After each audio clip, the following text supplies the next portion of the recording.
Hello, I'm Representative Connie Bernardi, and welcome to the Higher Education, Finance, and Policy Committee in the Minnesota House of Representatives. Pursuant to House Rule 10.01, I call the remote meeting of the Higher Education, Finance, and Policy Committee to order.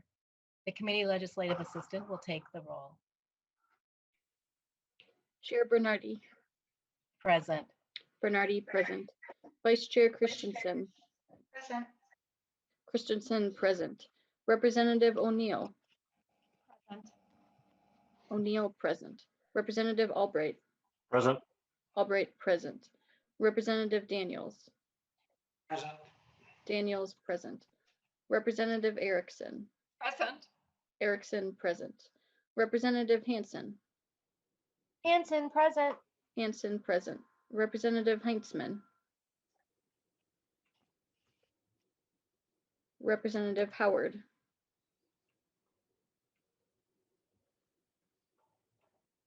Representative Keeler. Present. Keeler, present. Representative Cleaborn. Cleaborn, present. Cleaborn, present. Representative Kosnick. Kosnick, present. Kosnick, present. Representative Kresha.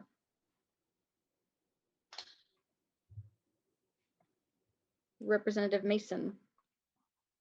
Mason, present. Mason, present. Representative Meckland. Meckland, present. Meckland, present. Representative Knorr.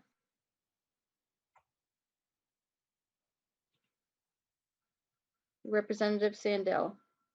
Present. Sandell, present. Representative Sandstede. Sandstede, present. Sandstede, present. Representative Thompson. Thompson, present. Thompson, present. Representative Heintzman. Representative Heintzman, present. Heintzman, present. Representative Howard. Present. Howard, present. Representative Kresha. And Representative Knorr. And a quorum is present, Madam Chair. Thank you. And may I have a motion to approve the minutes of March 23rd, 2021? So moved, Madam Chair. Representative Sandstede moves approval of the minutes for March 23rd. Any discussion? Please take off your mutes momentarily. All those in favor, hearing no discussion, all those in favor say aye. Aye. Those opposed? The motion prevails and the minutes for March 23rd, 2021 are approved. Members, we have three bills before us today. First, we'll hear a short presentation from Dr. Bruce Corrie on the higher education recommendations from the Select Committee of Racial Justice. And then we will take up House File 2393 from Representative Mariani, House File 1895 from Representative Sandstede, and finally House File 2205 from Representative Davnie. We will give each author a chance to introduce their bill, followed by additional testimony, and then we will have time for member discussion and questions. And we have a lot to accomplish today, so we will be on a time-specific schedule. Members, I have invited Dr. Corrie back to our committee to join us and share the recommendations by the Select Committee on Racial Justice. With our committee before, we have a larger discussion with Representative Mariani and the team from the Minnesota Education Equity Partnership on House File 2393. Welcome to the committee, Dr. Corrie. Please introduce yourself and begin your presentation. Thank you, Chair Bernardi, Vice Chair Christensen, and O'Neill for the honor to present to this committee. My name is Dr. Bruce Corrie from Concordia University. I am honored that to share the recommendations of Chair Moran and Richardson on the House Select Committee on Racial Justice, with the focus on the recommendations on higher education. I want to acknowledge the leadership of the House and this committee for focusing on an important aspect of our society, and that is the systemic racism and its impact and economic impact and more wider impact on our communities. And I want to focus on the core recommendations of the House Select Committee on Racial Justice. So the committee maintains that racism is a system, not an individual character flaw or a personal moral failing. It is a system of power that structures opportunity such as education, housing, jobs, and justice, and assigns value, worthy or unworthy, full of potential or full of menace, based on so-called race, the social interpretation of how we look. And the conclusion after this deliberation of the Select Committee on Racial Justice was that systemic racism exists, systemic racism is harmful, and systemic racism must be addressed. And I provided to the committee testimony that the cumulative economic cost of racism is an estimated $287 billion, and the state loses in tax revenue about $2 billion. And the reverse of it, the benefits would happen if we close these gaps. So some of the recommendations of the House Select Committee on Racial Justice was the increased investing in recruiting, training, retaining, and promoting teachers of colors and indigenous teachers through programs such as scholarship and loan forgiveness programs, grow your own, pathway grants, career pathways, implement stipends for mentors, teachers, and paid student teaching opportunities, increased funding for youth apprenticeships and work experiences, mandated training for around a cultural intelligence and responsive learning environment, protection of teachers of colors and indigenous teachers to improve retention rates, hiring and an increase of school support professionals such as school counselors, social workers, behavioral specialists, psychologists, and nurses, increase access to dual credit and rigorous courses in high school for all students, not just high achieving students, improving access to free post-secondary remedial classes, increasing investments in tutoring for college students, providing tuition-free community college for students with financial needs, and developing emergency funding for post-secondary students.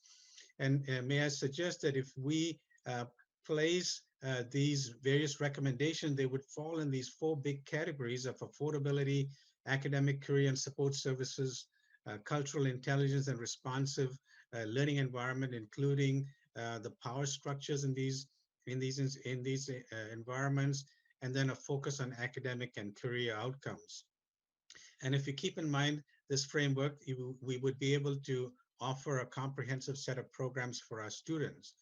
I would like to add that Minnesota gains, for example, if you look at the 2013 cohort, if all of the BIPOC students graduated in 4 years, Minnesota's tax revenue would have increased by $1.5 billion in terms of this increased tax revenues and reduced government costs. But that did not happen because all of the students did not graduate. And there are tremendous amount of positives that come out of the investments in a 4-year degree, such as the reduction in poverty, the greater likelihood of having high health insurance, the greater likelihood of having a retirement plan, the probability of being employed is higher, life expectancy increases, the probability of being in prison or jail goes down, volunteering improves, and civic engagement increases significantly. And most of all, there's an increased trust that occurs in the community. So I want to present very quickly an overview of the recommendations, and I thank you for this opportunity to do so.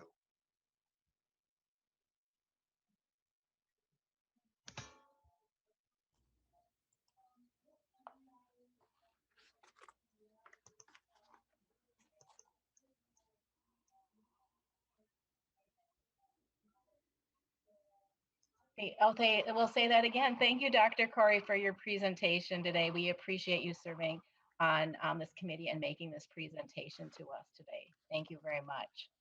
We are now going to move into the Higher Education State Grant Program parameters. They've been modified, and the state grant Well, actually, I'll let Representative Mariani tell you that, but I will move House File 2393 to be laid over for possible inclusion. We have before us House File 2393. Representative Mariani, please tell us about your bill and welcome to our committee. Thank you, Madam Chair. It's a pleasure to be here. It's my first stop this session in this committee. So thank you for you and the members for the hearing on House File 2393. I'm going to give you just a very quick 2-minute, sort of 50-foot level view. And then I'm going to turn to my colleagues here to talk a little bit more in detail in terms of the proposal. Before you, I do want to say it's a privilege to follow Dr. Corrie. I'm a big fan of Dr. Corrie for many, many years, and I've had the privilege of working with him on race equity issues during that time.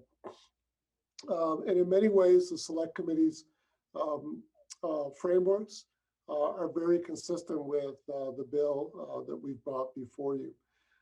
This proposal is the result of a 2-year engagement and research initiative being conducted by the 30-year nonprofit, people of color-led organization that I lead, the Minnesota Education Equity Partnership, or MNEEP. The initiative involves a diverse collection of representatives from communities of color, educational institutions, and higher education systems, and ranges from students to college presidents. I believe Minnesota needs to do more than tinker around the edges of our state's education delivery system. MNEP contends that our state works under an older finance and student support design that is becoming increasingly out of step with what today's students need to be successful. In other words, with what Minnesota's social and economic sectors need to be successful. This is especially acute given that our approach needs to better align with the realities of our Black, Latino, Asian, and American Indian students, a rapidly increasing source of our state's best economic and social future. Newer research and evidence-based practice points to major approaches we can be using to meet our statutory goals for college completion that includes closing racial gaps in outcomes and provide better opportunities for students.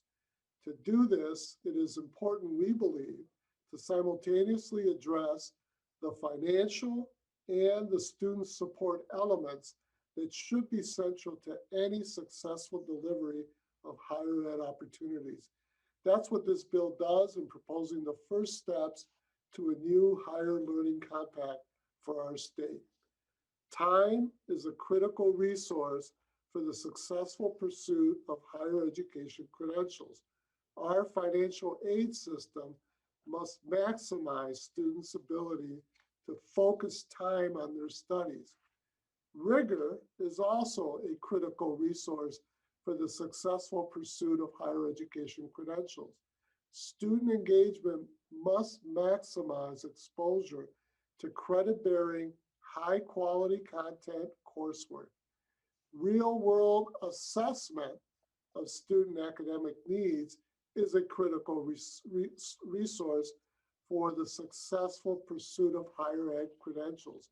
Multiple measures beyond one-size-fits-all testing tools and approaches properly direct students to meet their aspirations. And finally, student empowerment is a critical resource for the successful pursuit of higher education credentials. Institutional practices that align with the student's cultural strengths pragmatically maximizes student success. These are the principles that guide this proposal, and here to present how these principles for success are advanced in the bill are my colleagues at MNEP, Leatia Dr. John Peterson, Jennifer Godinez, and Dr. Sandy Pullis, and Megan Rosowski. Thank you, Representative Mariani. We will begin with Jennifer Godinez, and welcome to the committee. Please state your name. Thank you, Chair Bernardi. I'm Jennifer Godinez, Godinez, and I'm with the Minnesota Education Equity Partnership. I'll just have a couple more words to add to Representative Mariani's statement around MANEEP. We are a 30-year organization that's very proud to have been influenced by cultural communities and leaders in Minnesota that felt that our systems have to go beyond diversity and actually understand the interests of cultural communities. So we have very deep relationships in Native American communities statewide, the Latino community statewide, African American, African immigrants, Asian, and low-income students in general. And just to really emphasize our race equity lens that we use on systems reform, we really feel that the historical inequities that exist in the United States and in Minnesota have to be taken into account as we're looking at K-12 and higher education, new funding investments. So a racial equity lens really looks at that historical debt that we owe those communities and modernizes, has a more updated conversation on what policies and practices need to shift.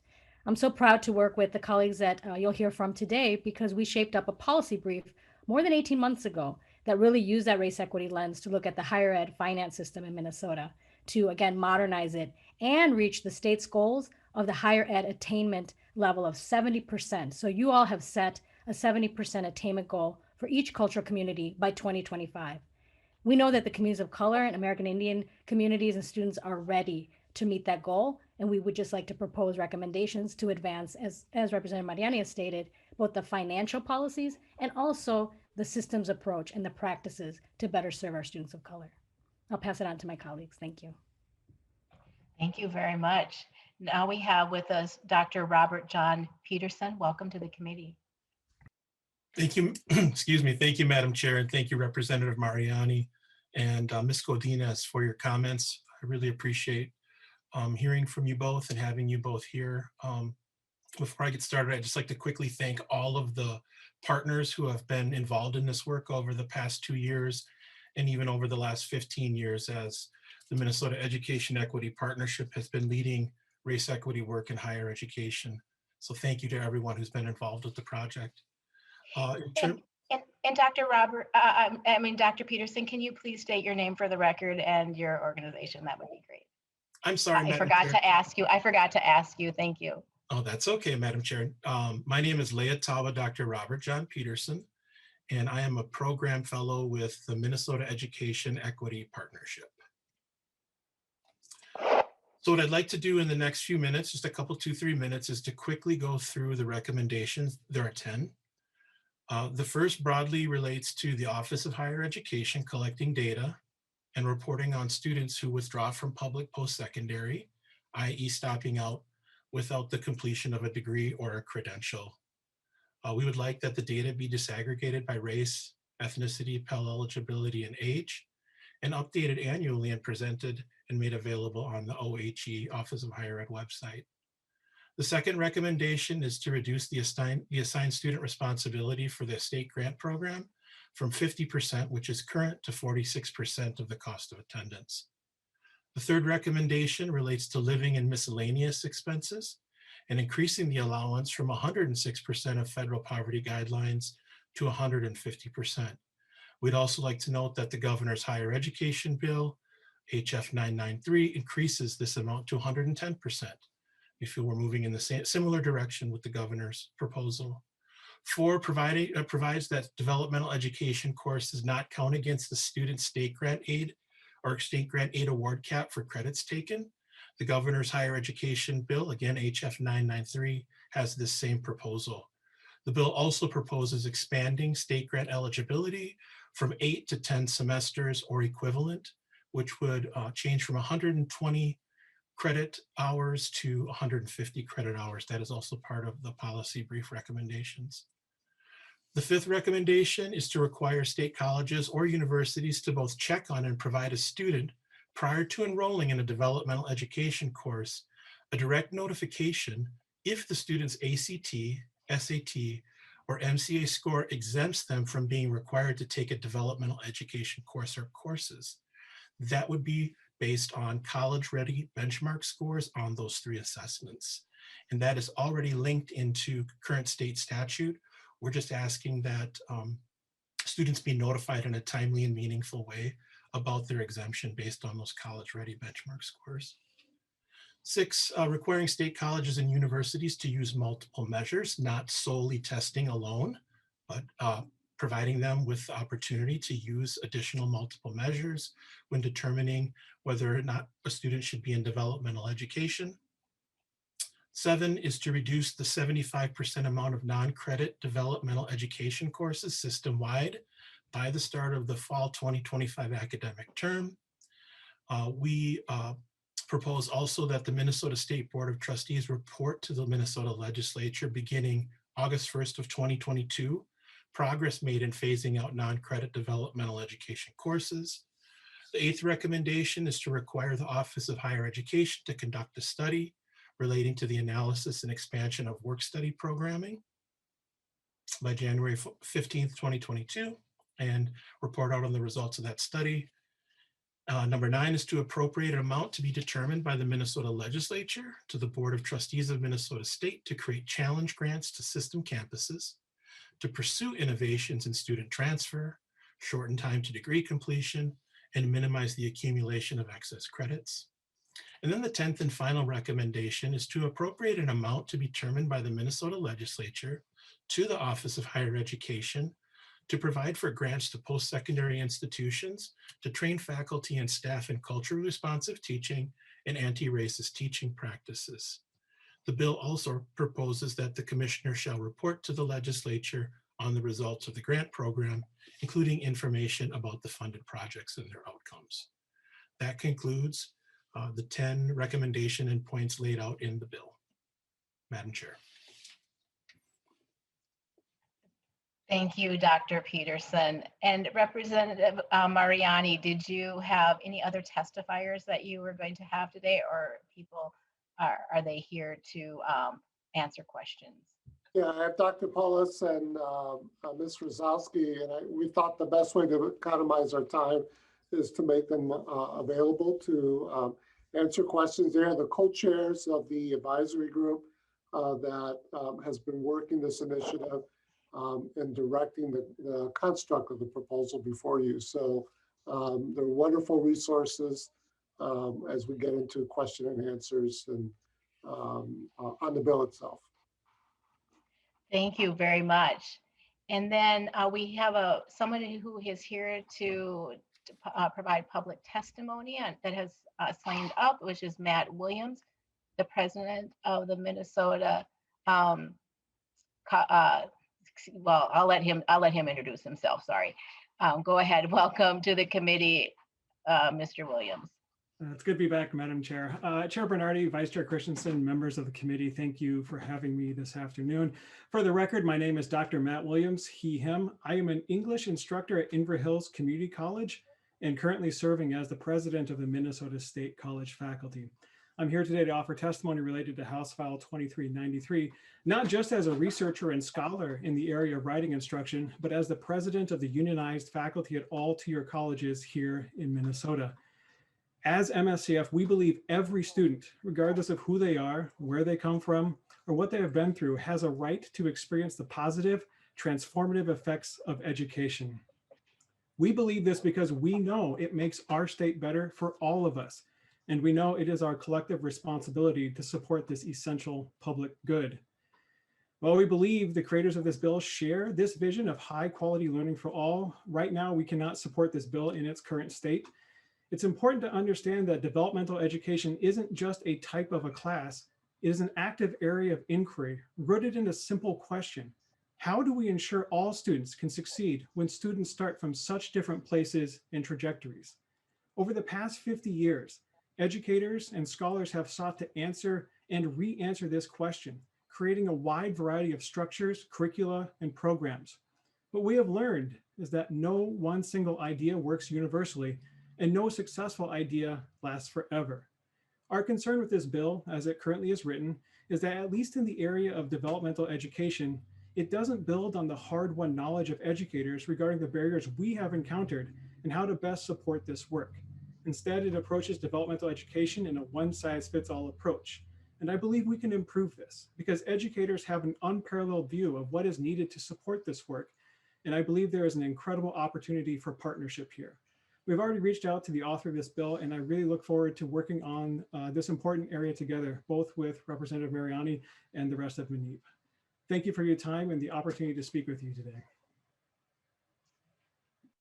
Thank you. And we do have member questions, and we will start with Representative Erickson. Thank you, Madam Chair. And this is an interesting bill, to say the least. But I have a question for Mr. Williams. Madam Chair, is that okay? Yeah. Oh, yes. Please Thank you. proceed, Representative Erickson. So, Mr. Williams, I was really intrigued by your testimony now about developmental courses. And since I'm a retired K-12 high school teacher and serve on all the education committees here in the House, I'm thinking that it's more a responsibility of the K-12 system to ensure that a student is ready for college and career based on, what we have in law presently. Would you comment on that? Mr. Williams. Absolutely, Madam Chair and Representative Erickson. I think when we think about, excuse me, I have dogs squeaking on toys over here. When we talk about success for students, I think it's that everyone shares this responsibility equally. I feel often, or far too often, we are asked to pit K-12 against higher ed and higher ed against K-12, when in fact, this is a common cause that we all have to be thinking about. How do we best support our students? We know in our K-12 educational system that not everyone gets an equal education. And that means that we have an equal responsibility to address those things. So I think it's a yes and question. Absolutely, we need to support our K-12 educators. They have an important role to play in this, but it's not just their responsibility. I think it really belongs to all of us. Thank you for the question. Representative Erickson, do you have a follow-up? Thank you, Madam Chair. And thank you, Mr. Williams, for that answer, because I think that is the better answer, that we need to work cooperatively. And, we do have in law certain parameters over which selection can be made for enrollment in a particular post-secondary institution. So I think we need to pay closer attention to that at the back end and the front end. So thank you very much. Representative Mariani, did you have something to add? Yeah, thank you, Madam Chair. Just two things quickly. I'm going to call on my colleagues to talk more about this, because this is an important point. First of all, let me just say that in many ways, there's a bit of an old dichotomy here, where one system points at the other system and says, hey, not my problem. You should have done better. You should do better. And moralistically, that's probably true. The problem with that conversation is that whole communities continue to be left behind by both systems. And what doesn't get created is the space and the innovation for us to do better than what we're currently doing, and to use indeed evidence-based practices, good research, to be able to inform that. And so that's why I want to call on my colleagues to talk very quickly about this issue. The proposals before you are in fact based on good research-based evidence, where we hope and really want to drive things like co-requisite remedials, and perhaps that's where Dr. Williams and us can pretty excitingly, arrive at some really good movement forward. But Madam Chair, let me call, if it'd be okay, I'd like to call on my colleagues to do that. And which colleague would you like me to call on? Well, let me start with Dr. Peterson, then he can ask his whoever he thinks is the best. Yep. Okay. Dr. Peterson. Thank you, Madam Chair, and thank you, Representative Mariani. I think there are a couple of issues to consider with respect to developmental education. On the whole, this bill does not state that we should totally eliminate developmental education. There are instances where developmental education is appropriate. What we would like to see are two pieces relative to developmental education.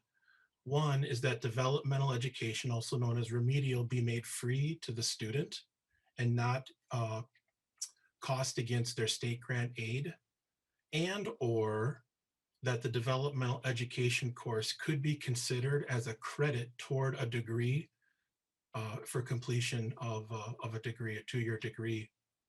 Another aspect of the developmental education conversation rests with the research.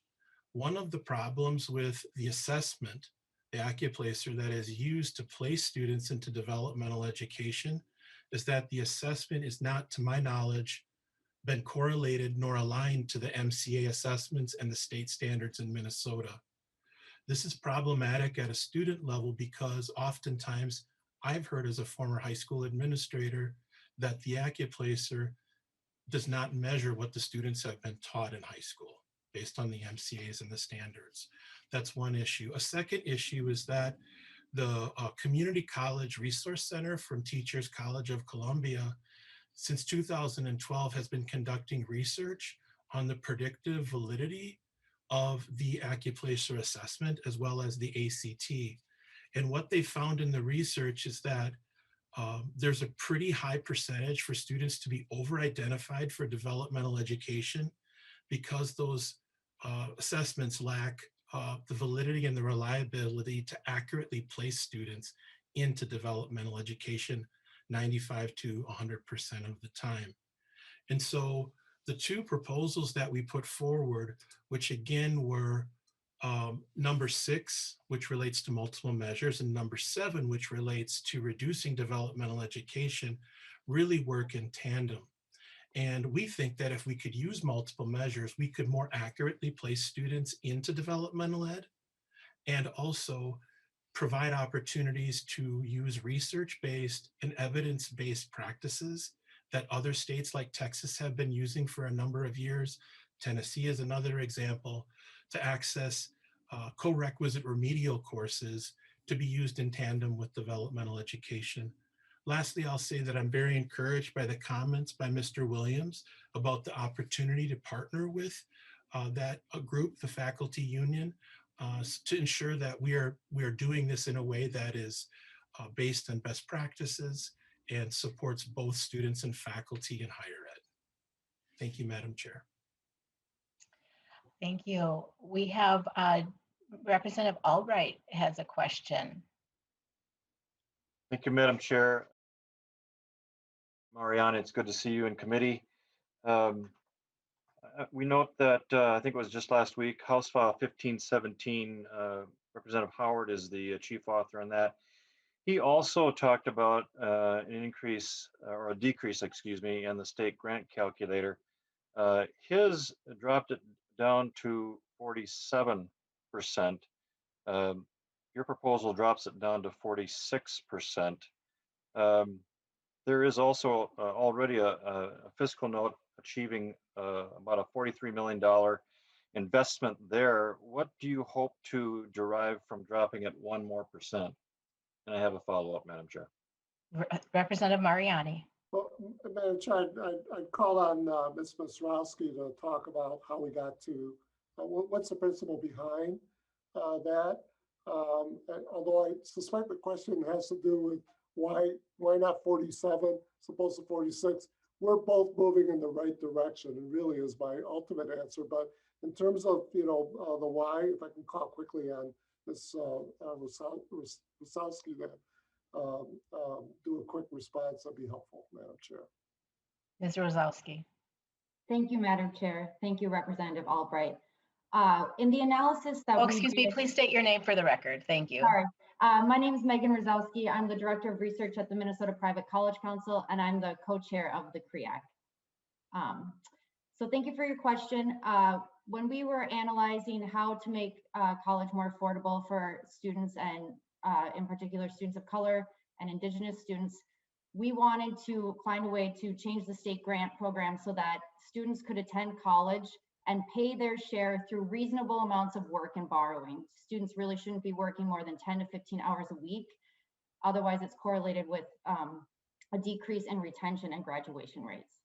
So this also aligns with some work from the Office of Higher Education that analyzed what would make college affordable for students in Minnesota. And the real goal over the long term is to lower the student share down to 36 or 38%. The Office of Higher Education says 36%. Our calculation is 38%. So we were looking at this as an incremental approach over time, and we're looking at a decrease at 4 percentage points at this time. Thank you, Madam Chair. Representative Albright. Thank you, Madam Chair, and to whomever would wish to answer this question. I drop back to the results that we've heard, I think at the onset of the session in this committee, and I've heard it in others, but I get the impression, and Representative Mariani, you can certainly persuade me otherwise, that the only meaningful way to achieve success in life is by a four-year degree.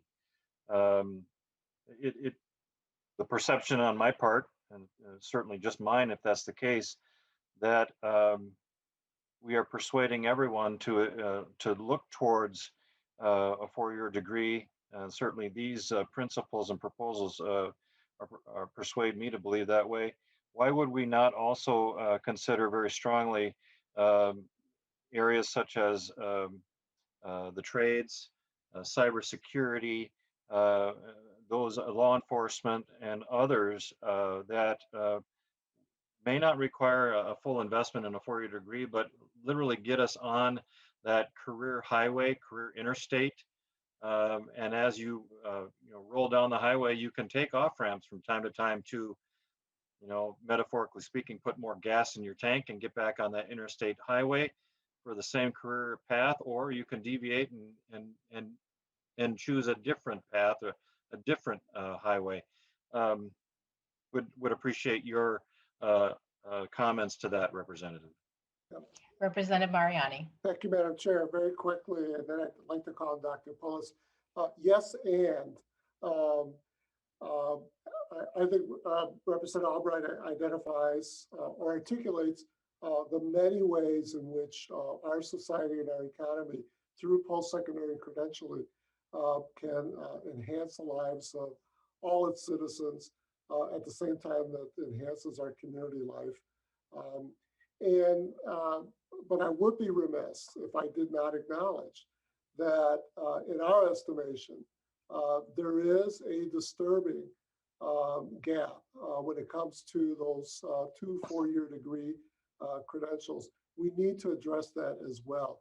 That goes to the issue of even simple things like who gets to make decisions in our society, who occupies those positions of advanced management, et cetera.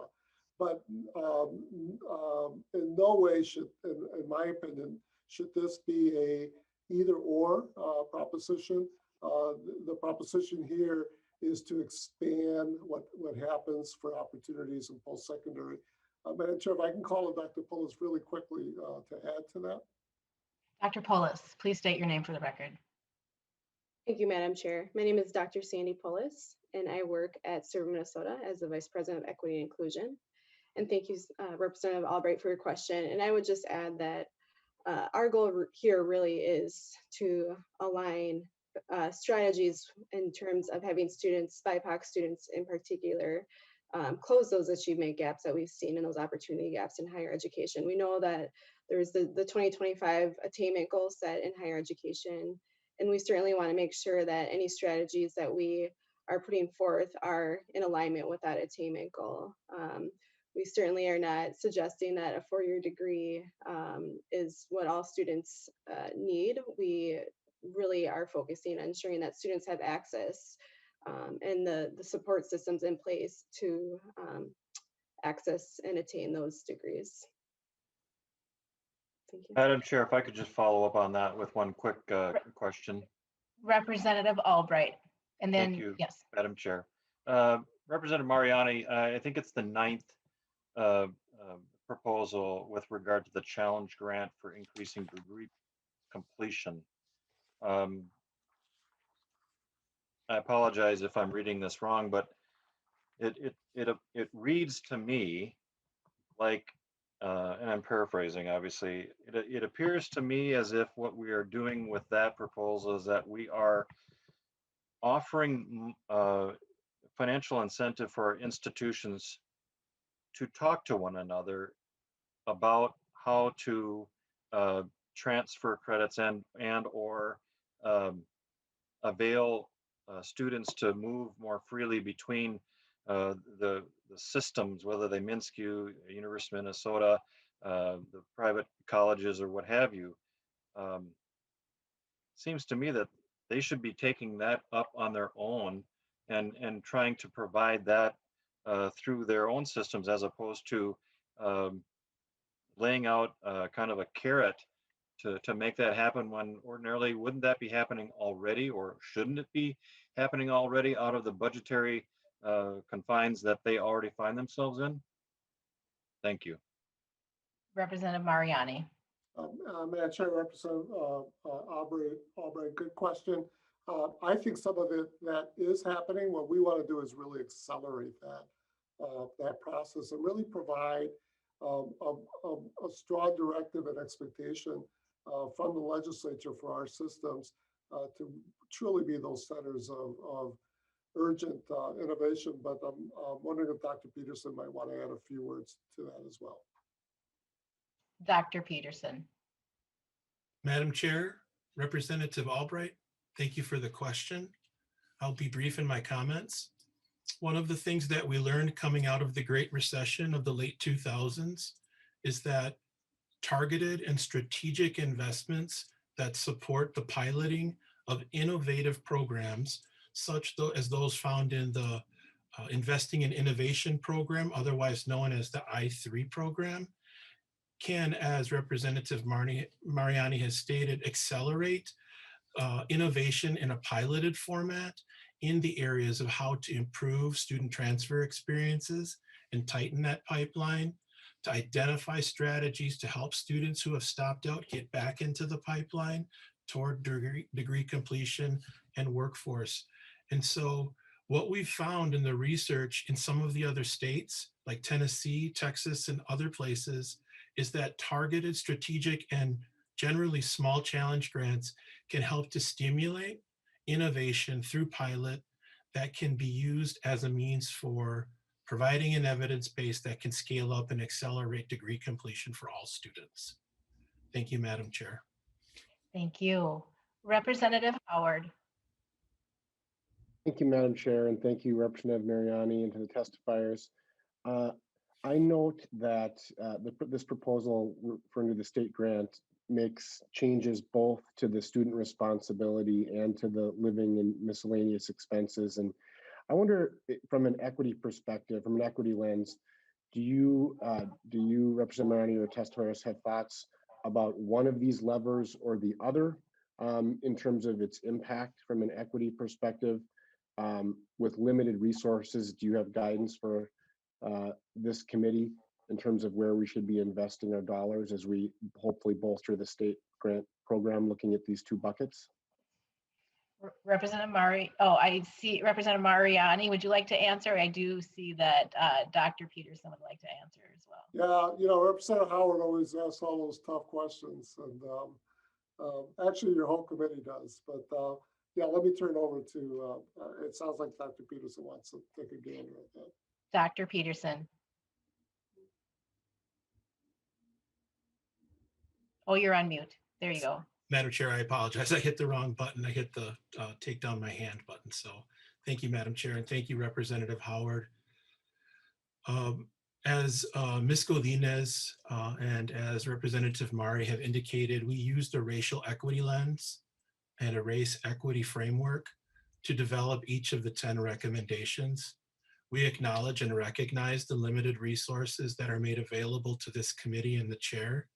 What I would put forward is that you have before you a menu of options, any of which could help to support all students, and specifically BIPOC and POSSE students, to be more successful in completing college and getting into workforce to support the socioeconomic needs and the racial justice needs of the state of Minnesota.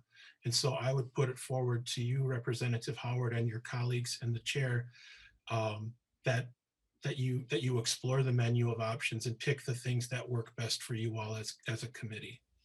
Thank you, Madam Chair.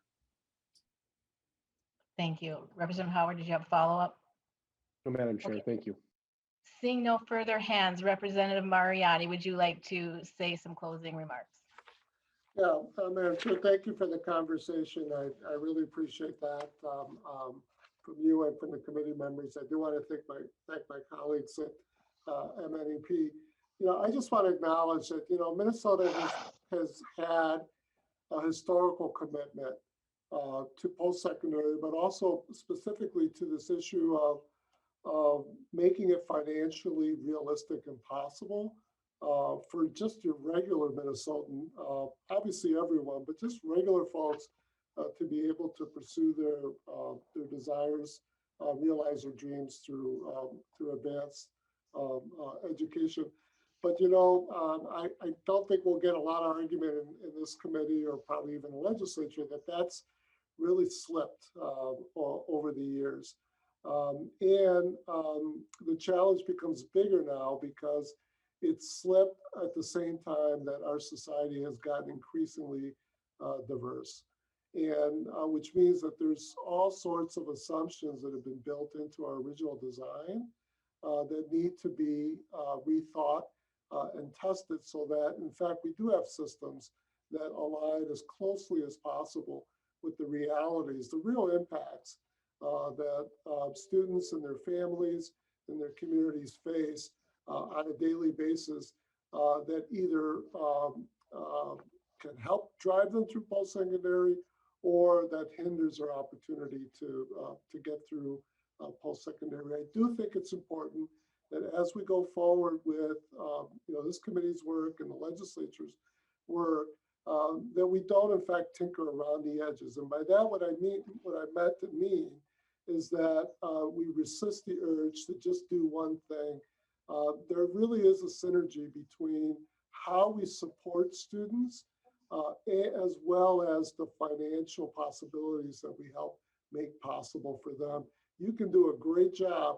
We could do a great job of providing financial access, but boy, if those student supports aren't there, we're not necessarily doing everything that we can be doing.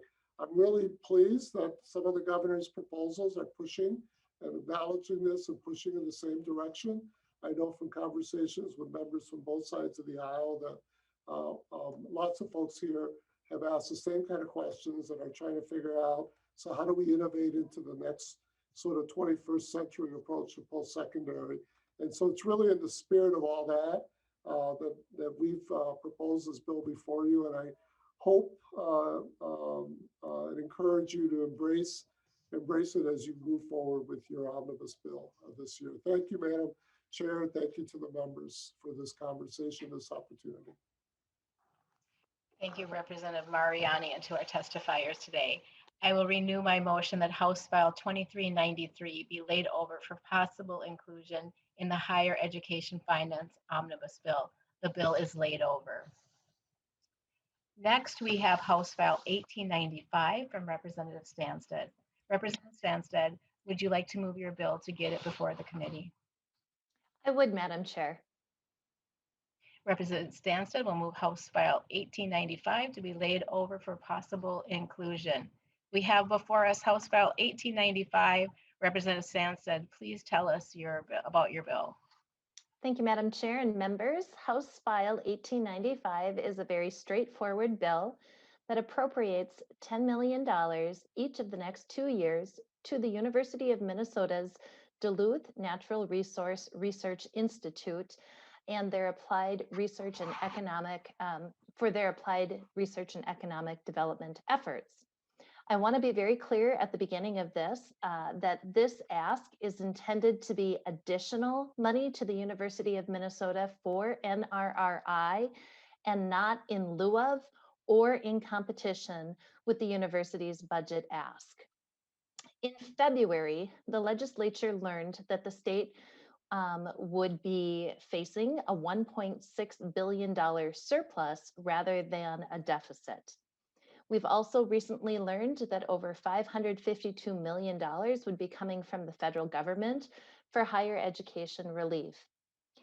In the short time that I've been in the legislature, I've become a huge fan of NRRI, and I am convinced that their work is pivotal in providing solutions for many of the environmental concerns the state is trying to address and resolve, as well as having the potential to bring tremendous statewide economic gains through the work that they're doing around economies of the future. As legislators, we're tasked with investing dollars in ways that yield great returns. Investing now in NRRI with some of these one-time monies will go a long way in advancing the work of the Institute, and we all stand to benefit from these investments. Furthermore, when the techniques currently being studied around iron of the future comes to fruition, the university itself and students stand to benefit from any royalties that are currently being used towards endowment and statewide scholarships. On January 26th, this committee heard President Joan Gable refer to NRRI as one of the university's best kept secrets. I don't think NRRI should be kept a secret any longer, but rather we should make the investments that are needed now and into the future to position the Institute as a leader statewide and globally. At this time, I would like to turn my presentation over to Dr. Rolf Wieberg, who will tell you a little bit about who NRRI is and the work that they do. Following his presentation, Madam Chair, I would like to share a few more facts with the committee, if you could allow that. Welcome to the committee, Mr. Wieberg. Please state your name for the committee. Thank you, Chair Bernardi. My name is Rolf Wieberg. I'm the Executive Director at the Natural Resources Research Institute at the University of Minnesota.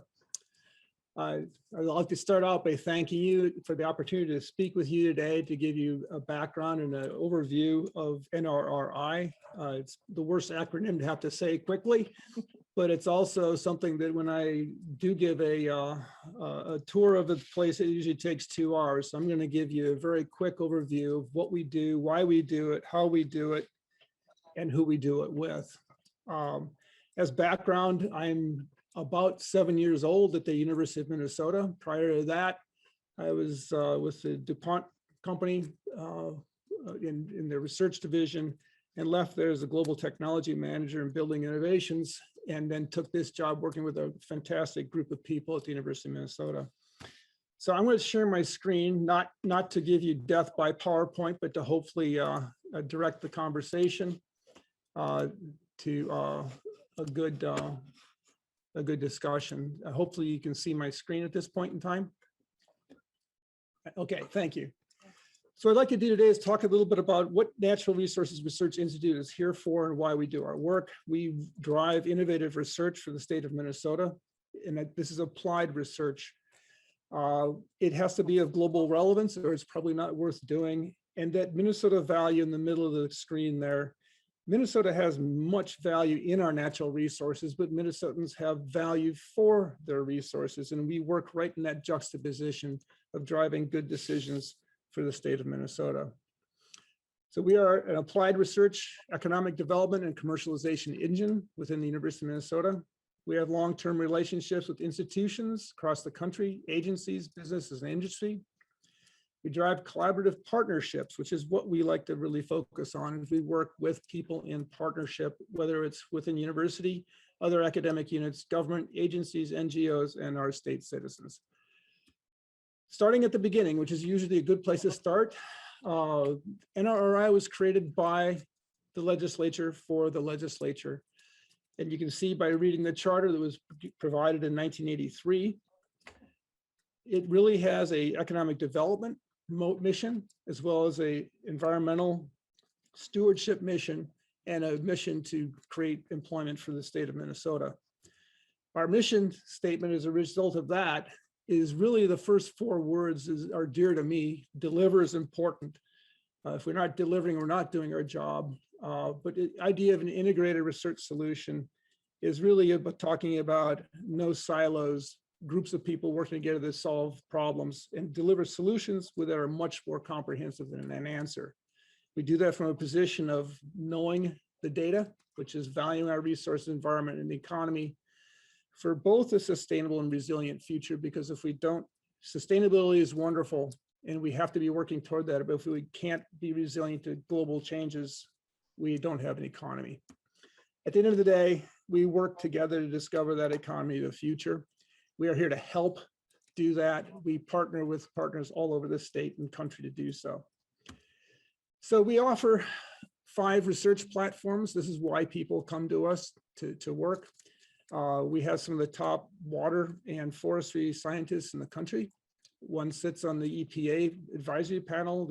Another sits on the governor's climate change committee. If we know the world we live in, we can do a much better job of understanding and taking care of it. Minerals and metallurgy, NRI is the center for minerals research in this part of the country. That's a pretty significant claim. In terms of materials and bioeconomy, looking forward to what can we do with our biomass resources, whether they're forest or other related, to create materials for the future beyond paper and our lumber industry. How do we convert some of these industries into that economy of the future? Data collection and delivery, how do we present information to legislators and other decision makers that's easy to understand in the form of a map? We have key capabilities in doing that, and we can, I'm sure some of you have already seen some of those products. And finally, what we're pretty happy about and excited about is driving the commercialization services across the state as part of the University of Minnesota's effort called Launchpad, where we help entrepreneurs and students build businesses out of their ideas. The picture, they say, is worth 1,000 words, and I think it's really worth pointing out here is this is a picture of our Coleraine site.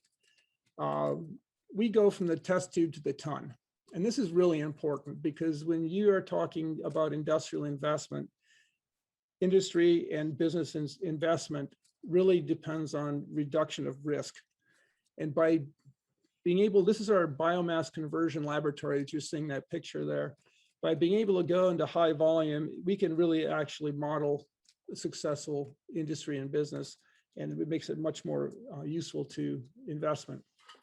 We have 2 major research facilities in the state. One on the left is the Duluth facility, which is a great place to be in a tornado. It was built originally as the control point for the SAGE system that was looking for the Russians coming over the ice cap back in the Cold War.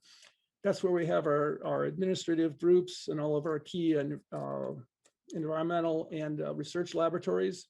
The Coleraine site that you see on the left is in Representative Sandstede's district, is a 27-acre industrial lab that used to belong to U.S. Steel, where we do all of our minerals work, as well as our biomass processing and energy processing. These assets alone represent over $75 million in capital investment alone, not counting all the equipment and the people and the knowledge. So it's quite an asset to the state. If you don't remember anything else, this is what we do. We understand our resources from A to Z, both ends of the pipe, if you will. We are looking to diversify our product portfolio, keep more of that money in the state, invest it in the state, invest it in our people and our students. I'm actually a product of that. I was a University of Minnesota student, left the state and came back. So it's a pleasure to be here. Converting waste to value opportunities. Waste is simply bad business. How do we turn that around? And again, offer more opportunity and embrace life cycle thinking, because if we don't own all 3 sides of that dice, we're lying to each other in terms of creating those good decisions for that economy of the future. So I'm going to close with one last slide that's a little bit of an eye chart, but I hope it really speaks to you in terms of how we look at the integrated delivery of these projects and products around the state. I'm just going to highlight a couple of these as I walk through. In our climate change and resource management, the Natural Resources Atlas is now a statewide tool that with support from the legislature, NRI has spent about $1.3 million. Outside estimates go up to 15 million in order to do this kind of work, where any one of you can look at the, go to the website, download any part of the state you're interested in looking at, and you can look at anything from hiking trails to waters of concern, to mineral opportunities, to timber opportunities, to infrastructure and demographics. Over 300 databases all at your fingertips. And this was actually at the behest of the legislature. When we go into the water quality, I'll call out sulfate. Sulfate is a statewide challenge. is particularly important in northern Minnesota, where we have the wild rice standards. We are deploying portable units to go out and test low CapEx, low OpEx opportunities for not only water treatment facilities, but also industrial treatment facilities that utilize new technologies, including our friends, the microbes. We also, when we look at some of our other technology, you'll see in the bioeconomy, using some of our wood waste materials, we're developing new technologies to address nutrient reduction in our agricultural districts, namely phosphorus and nitrogen. The same technology is being used to address PFAS. That is a problem in the southern part of the state, but has also just been detected in Lake Superior smelt this last spring. E. coli, heavy metals, harmful algal blooms, these are all challenges that NRI is engaging in across the state to bring solutions and new ideas forward. Forest and land, you can see those carbon sequestration and storage is a big conversation. How do we manage our forests so we can do the best job using those to sequester carbon for the state? As we talk to business and industry, decarbonization is a big conversation that we're having across the board. Our minerals industry is looking for advanced mineral processing technology that allows us to create higher value products, as well as address using waste materials that actually find their way into nutrient reduction and water quality applications. So we're looking for these integrated opportunities. And finally, when we look at the bioeconomy work, how do we use our woody biomass? Right now, we're working with a number of beetle-killed tree opportunities across the state, and Twin Cities has a lot of that challenge, of course. And secondary species utilization in the northern part of the state, which offers some forest fire protection. But what do we do with that material by converting it into higher value carbon products, namely things like biochar and other higher value activated carbon type products?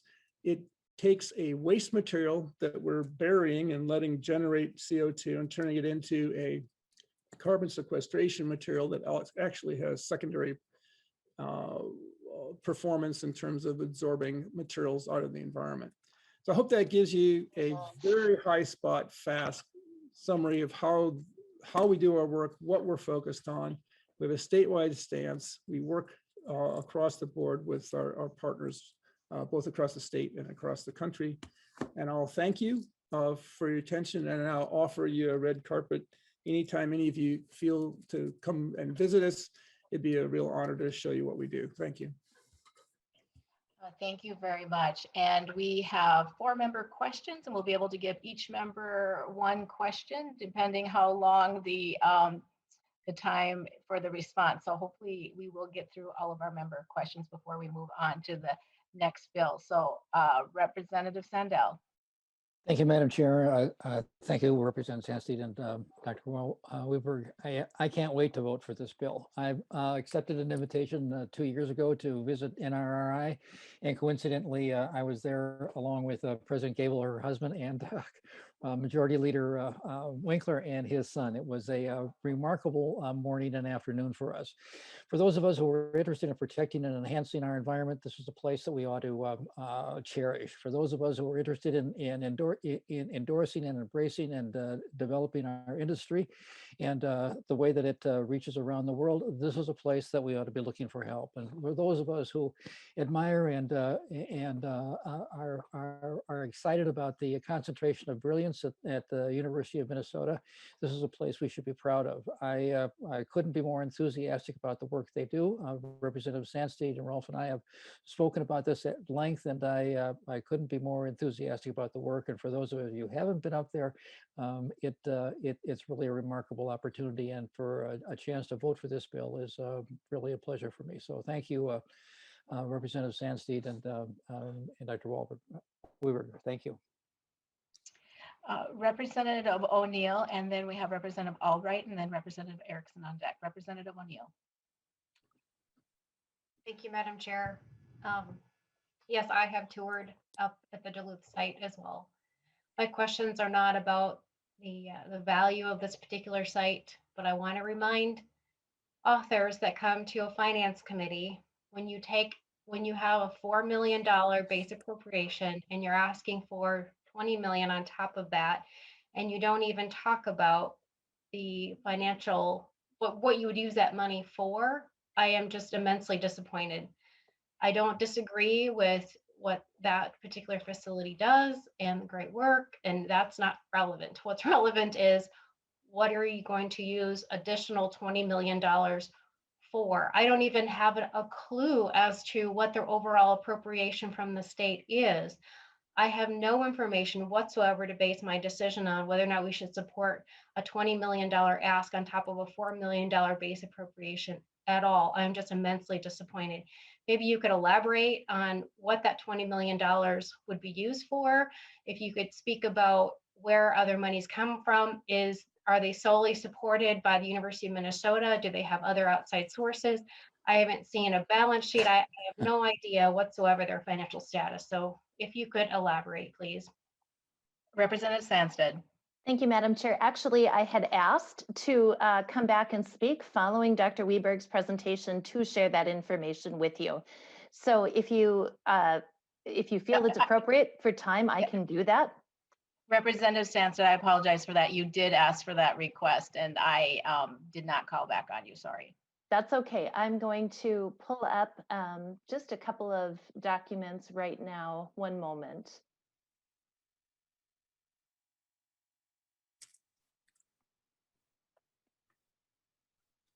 Thank you, Madam Chair.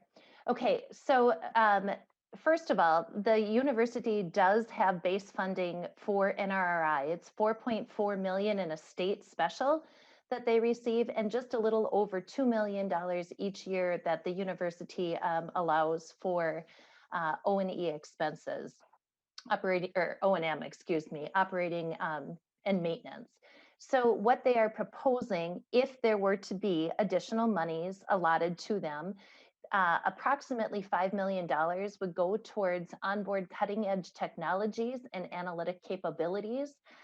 Things like DNA analysis, trace organics, detection, and I can send this document out to everybody on the committee to see this. $6 million is appropriated for update replacement for infrastructure within the laboratories.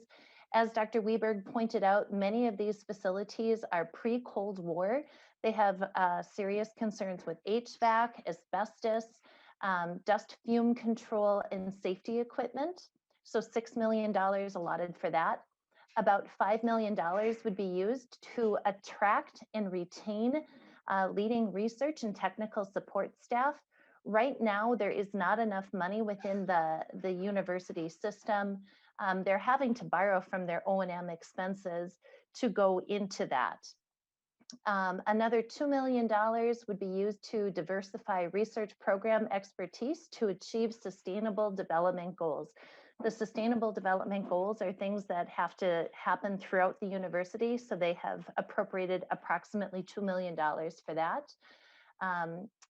Natural resource economics, economic modeling, social science, excuse me, and stakeholder outreach. And then another $2 million would be dedicated to accelerating commercialization of UMN solutions for Minnesota. So they would be leveraging the Minnesota Launchpad, which works with industry and environment, engage regional and statewide entrepreneur support ecosystems. And then, as I shared, they received just a little over $2 million a year for operations and maintenance, and then a state special in the amount of about $4.4 million. In order to get the institute running at an optimum level, they are looking in the long run, not today, but for annual support in the amount of approximately $8 million. So we're not there yet. We're working towards it. And this, I realize, is one-time money, but it could be used in just a very beneficial way to kind of build out some of the things that they're already doing. And if they were allotted the full amount, it could be used for a very long time to continue to support. Right now, I think they have about 1/3 of their staff that is planning on retiring soon. And in order to attract and retain some of these brightest minds, they're going to need additional money. And this could be one way of helping them out. And I'm going through this very quickly, but again, members, I will share this document with you and I'm happy to answer any questions you have. Okay, Representative Albright, we have 2 minutes for your question and answer, and then we'll move on to Representative Erickson. Thank you. Thank you, Madam Chair. First off, I want to congratulate Dr. Weberg. I understand that they just were awarded a $2.1 million research grant by the Department of Energy for expanding their research into steelmaking products. It certainly is a venerable institution. Madam Chair, I have more comment than a question. The IRRB is also a party to this research function. They give out, I think, on a neighborhood of $7 to $10 million in grants every year. The possibility is that we might be duplicating some of those efforts. But I also note in Representative Sandstede's elaboration from Representative O'Neill's question about the need for the funding. It seems more likely that this is appropriate as a bonding request via the University of Minnesota, given most of it is for the updating of infrastructure that, as she noted, is dated from before the Cold War. And my final question, and Representative Sandstede or anyone that's testified can answer, is if the funding was that important, and I don't mean to denigrate the institution, but why wouldn't it also be on the radar for the University of Minnesota, since both Duluth and Coleraine exist because of the connection to the University of Minnesota Duluth campus? Notable that the new president of the college university places an emphasis on that. Why wouldn't they be privy to this and want this to thrive out of their own budget? Representative Albright, you were mentioning that it was a comment. Was that a rhetorical question, or did you want that question answered? I would Madam like that Chair? question answered. Okay, Representative Stansted. Thank you, Representative Albright, for that question, and Madam Chair. When we went into this legislative session, I think everyone across the state was expecting that we would be facing deficit spending. And so even when the university came to us with their budget request at the beginning of this legislative session, they have asked for a very bare minimum. This is not their most expensive ask. And so they were keeping it very low. Now, again, as I stated earlier, the university is not, I'm not looking for this to compete with the university budget. In future legislative sessions, hopefully we can increase the base funding for NRRI. I would be very much in favor of doing that. But we do have the opportunity right now for one-time investments that I think the university would be in support of as well. I've actually had this conversation with the university. They would be fully in support of accepting any money to NRRI as long as it's not in competition with what they have asked for in their budget need for this year. Representative Erickson. Thank you, Madam Chair. And just a couple of requests that NRRI send us a financial statement so we know what other grants they may receive from federal or private. And also, you know, this might be a project that the governor could consider with all that discretionary money he's going to receive from the federal government. Thank you, Madam Chair. And Madam Chair? Yes, Representative Sandstede. Just one very quick point of clarification. Neither of these facilities are actually in my district. Coleraine is in a neighboring district. I just happen to be a fan of the work that they're doing. Okay, we need to wrap up the questioning now and move on to closing remarks for Representative Sandstede. Thank you, Madam Chair and members. Again, my hope is that if there is an opportunity for one-time monies, that we could find it appropriate to make an investment in the great work that NRI is doing. They truly do transformational work, and I think they are worthy of this investment. Thank you. Seeing no further discussion, Representative Sandstede will renew her motion that House File 1895 be laid over for possible inclusion in the Higher Education Finance Omnibus Bill. The bill is laid over. finally, we have House File 2205 from Representative Davnie. I will move House File 2205 to be laid over for possible inclusion. We have before us House File 2205. Representative Davnie, please tell us about your bill and welcome to the committee. Thank you, Madam Chair. I appreciate the opportunity to present House File 2205 to you and the committee today. I'm pleased to have this bill establishing a direct admissions pilot project. This is an exciting opportunity for Minnesota high school students to recognize the great public post-secondary opportunities to be found right here in their home state, and also for those students to be recognized for their high school achievements. In establishing a direct admissions program, Minnesota would join other states across the country, including Arizona, Florida, Mississippi, Missouri, Montana, Texas, Illinois, Idaho, Colorado, and importantly, our own neighbors of South Dakota and Iowa. Obviously, successfully navigating the transition from high school to whatever post-secondary choice a student makes, a student and their families choose is challenging. We also need to recognize we need more students successfully making that transition for the economy that's emerging. Like many of you, I know this challenge personally, having guided my daughter through her college selection process 3 years ago, a happy gopher today, and being in the midst of it with my high school senior son currently. But being in a white, middle-class, stable, two-parent family with parents who have more college degrees than I care to divulge between the two of us, still made the process maddening, confusing, and uncertain. Now imagine doing that without all of the family assets and experience with the process of college selection, scholarship, and financial aid application. House File 2205 establishes a pilot program in consultation with key stakeholders in both the K-12 and higher education fields. It challenges them to develop and, if feasible, implement a direct admission program, and importantly, report back to the legislature on their findings and recommendations just next year. Madam Chair, with me today is Ms. Meredith Fergus from the Office of Higher Education, who can speak to the specifics of the bill.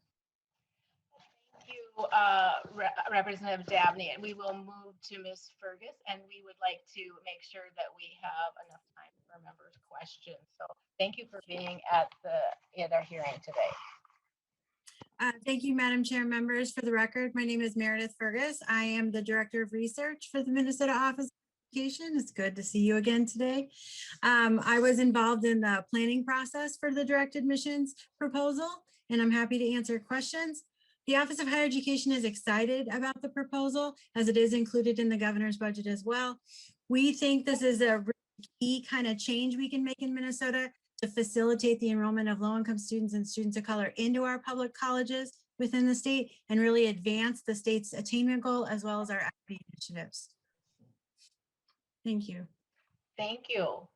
And then members, do we have any questions on the bill? Representative Albright. Thank you, Madam Chair. Representative Davnie, always looking the sartorial splendiferous that you are. Thank you, Representative Albright. Madam Chair, Representative Davnie, I'm just looking at the fiscal impact, $925,000, and I certainly empathize with your situation, having sent 3 children through higher education and having to have endured the FAFSA debacle that they are on various occasions. I can certainly empathize with that.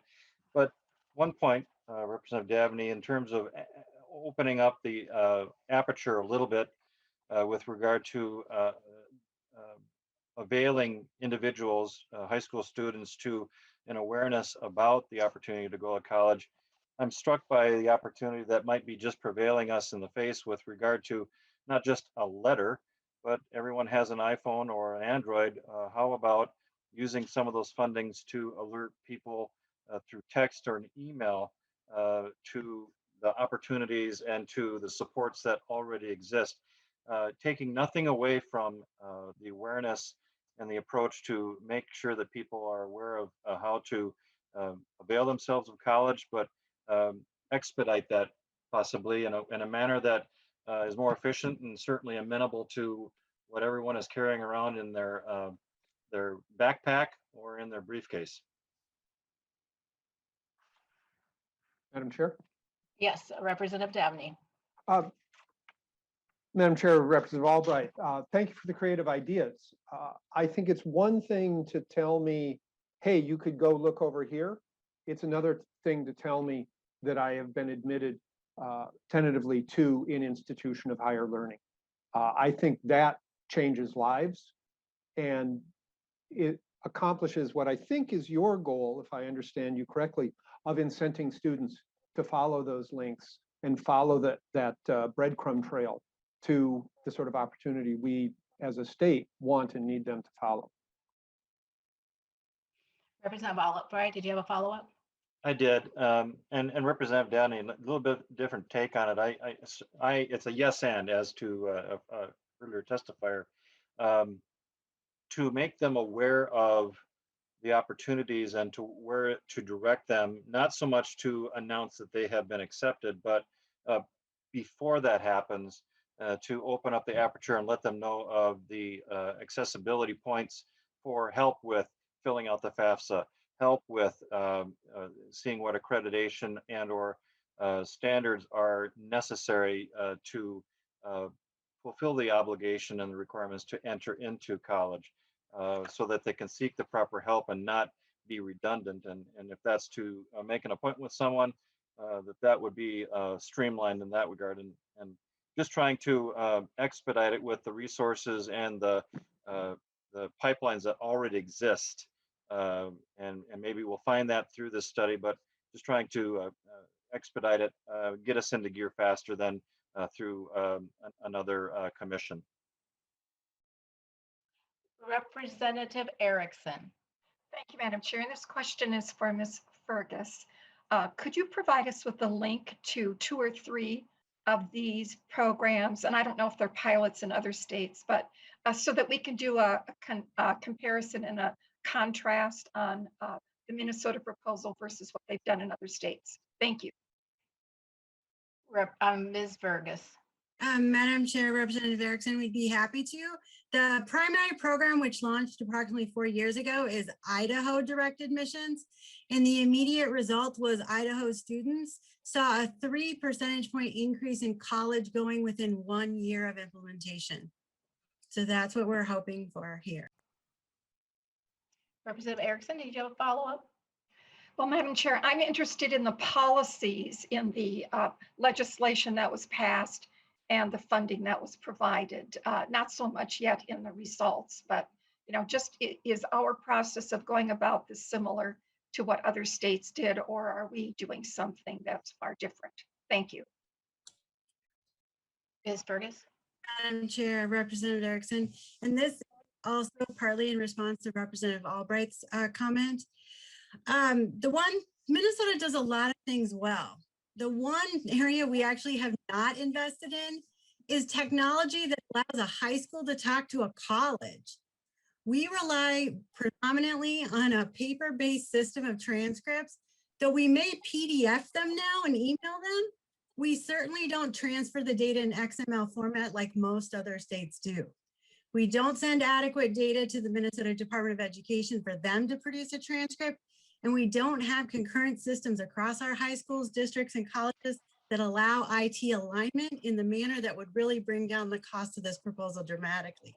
So some of that is to be expected of the cost, which is built into this fiscal note, and we're hoping that this can serve as a kind of starting point to resolving that misalignment technologically.